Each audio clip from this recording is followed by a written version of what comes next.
In these sections 7.1 and 7.2, we're going to look at the central limit theorem for means.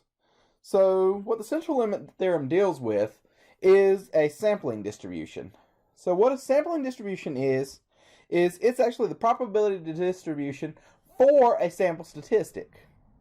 So what happens to form these is you take samples of the same size, call it n, and you repeatedly take these samples from a population. So for example, you might be looking at a sampling distribution of the sample means. This is the one we're going to look at extensively in this section.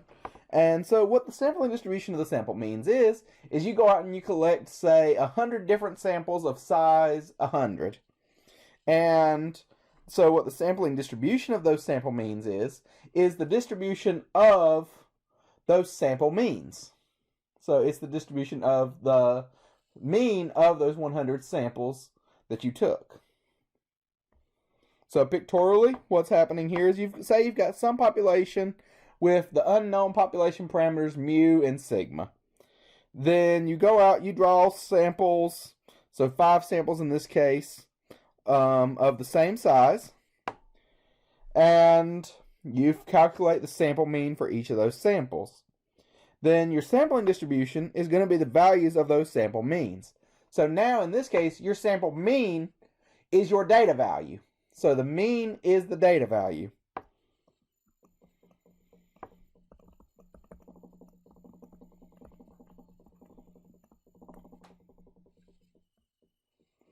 So some properties of sampling distributions of sample means. So why we like these and why we do samples repeatedly. So the mean of the sample means, so call this mu x bar. This is equal to our population mean mu. So mu x bar is equal to mu. And the standard deviation of the sample means, call it sigma x bar, is equal to the population standard deviation sigma divided by the square root of sample size n.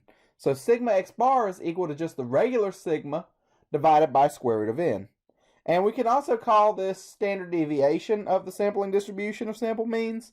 We can call this the standard error of the mean. So standard error is just another word for standard deviation. So what the central limit theorem tells us about a sampling distribution of sample means is that if we have samples of some size n, where n is greater than or equal to 30, and we draw these from any population with mean mu and standard deviation sigma, so it doesn't matter what this shape is, if n is greater than or equal to 30, we can have any shape we want to have. But then our sampling distribution of the sample means is going to be a normal distribution or approximately a normal distribution. So the greater the sample size, then the better our approximation is going to be. So think about that again. Let this sink in. So we start out with any distribution, doesn't matter the shape, but as long as our sample size is bigger than or equal to 30, so that's the key thing to remember.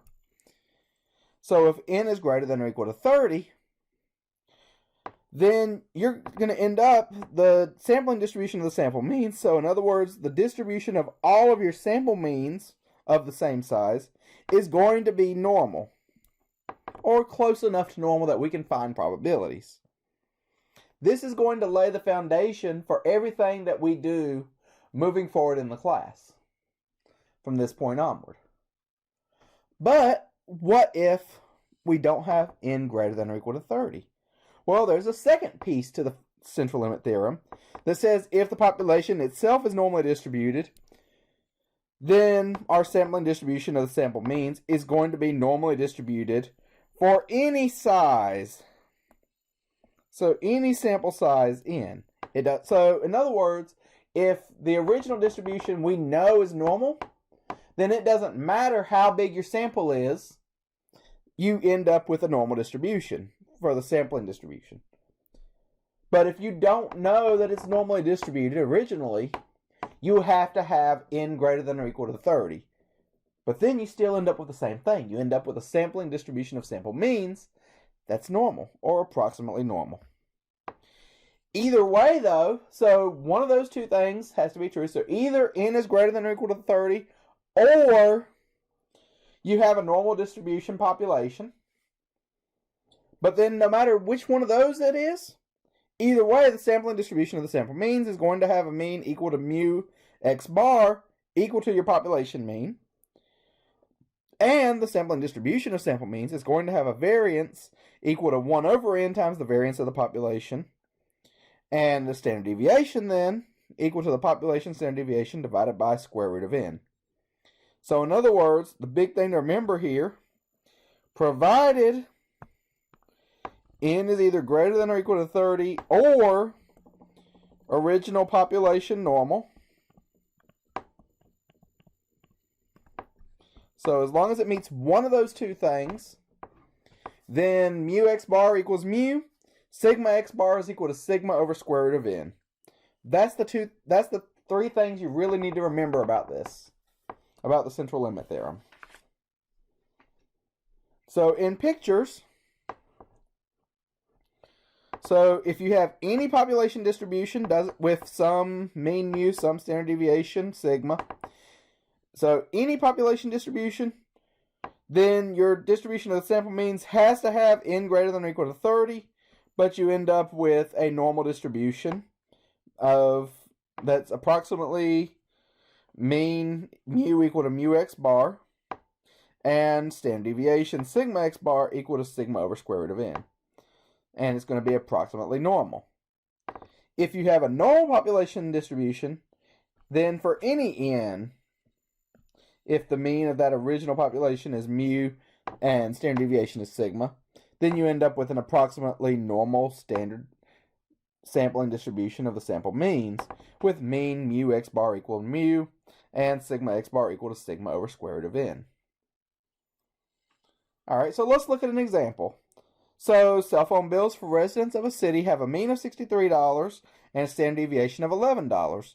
Random samples of 100 cell phone bills are randomly drawn from this population, and the mean of each sample is determined. Let's find the mean and standard error of the mean of the sampling distribution, and we can sketch a graph of the sampling distribution of sample means. So in this case, this is our original population. And so, what do we know? So we need to ask ourselves, do we know what the shape of the original population is? In this case, we can look at it and tell it kind of looks normal. But we also know in this case, n is equal to 100, which is greater than 30. So we're good either way. So either way, even if this wasn't an approximate normal distribution for the population, our central limit theorem still applies because n is greater than 30. So n is greater than 30. So we're good.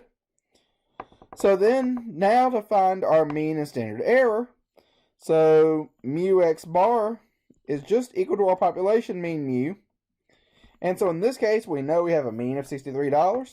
So mu x bar is equal to $63. So the middle is going to still be the middle no matter what.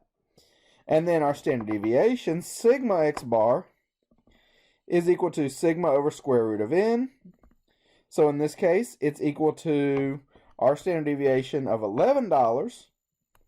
So 11 divided by the square root of 100. So 11 divided by 10. Or, since we're talking about money, $1.10. So our mean of our sampling distribution is $63. Our standard deviation of our sampling distribution is $1.10. And so what's this going to look like? It's going to look normal. And now this is going to be x bar for our random variable because we're measuring sample means with mean of $63 and a standard deviation. Remember, that's about our point of inflection of $1.10. So 64.10 for plus 1 standard deviation and 61.90 for minus 1 standard deviation.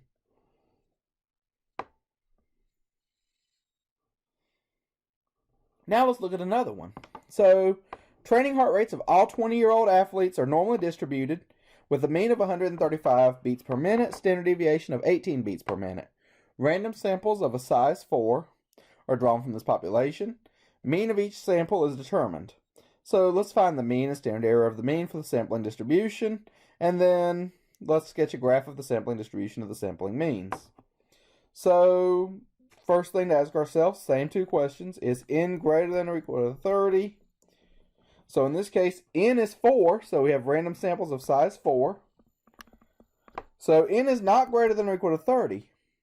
But since it's an or statement, so either n is greater than or equal to 30 or population is normally distributed. In this case, it tells us training heart rates of all 20-year-old athletes are normally distributed. So remember, all cues in to tell you that it's the population you're talking about. So in this case, we know the population is normally distributed. So population normal, yes. So since one of those answers is yes, we're good to move on. So central limit theorem applies.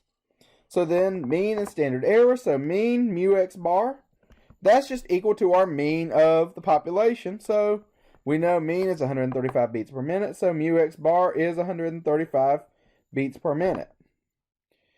Now standard error. Remember, standard error is just another way of saying standard deviation of the sampling distribution. So sigma x bar. And we know that's going to be sigma over square root of n. So sigma in this case, standard deviation, is 18 beats per minute. So 18 divided by the square root of 4. Or in other words, 18 over 2, which is just 9 beats per minute.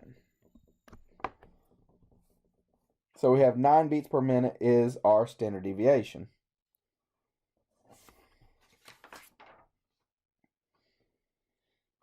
And so then, if we sketch it, sketch our sampling distribution of the sample mean. So our variables x bar, here's our normal distribution. Mean is 135, and sigma is 9. So one standard deviation up, it's 144. One standard deviation below is 126.